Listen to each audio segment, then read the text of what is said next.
পর্যন্ত কোনোদিন মুসলমানদের উৎসব শবে বরাত একটা হিন্দু মসজিদে দেখার জন্য আসলো না, মুসলমানদের উৎসব শবে কদর একটা হিন্দু কোনোদিন চাওয়ার জন্য আসলো না, মুসলমানদের উৎসব রমজান মাসের রোজা একটা হিন্দু কোনোদিন তোমার সাথে সমাজ করার জন্য রাখলো না, একটা হিন্দু কোনোদিন তোমার ঈদের নামাজে আসলো না, একটা হিন্দু কোনোদিন তোমার সাথে জুমার নামাজে অংশগ্রহণ করলো না, তোমাকে দেখার জন্য পর্যন্ত আসলো না।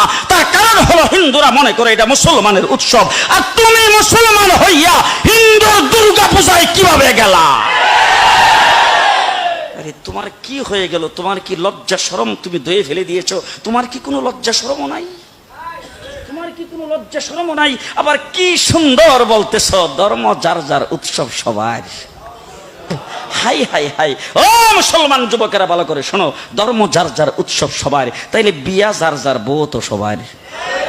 জি, বিয়ে যার যার বউ সবার, পুষ্কুনি যার যার মাস সবার, গাছ যার যার ফল সবার, ক্ষেত যার যার ফসল সবার, দোকান যার যার মাল সবার।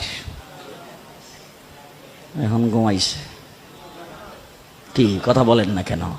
তাহলে আমার দোকানের মাল যদি আমার হয়, আমার ক্ষেতের ফসল যদি আমার হয়, আমার গাছের ফল যদি আমার হয়, আমার গাছের নারিকেল যদি আমার হয়, আমি বিয়ে করলে বউ যদি আমার হয়, মুসলমান আমার পুষ্কুনির মাস যদি আমার হয়, তাইলে ধর্ম যার উৎসব তার।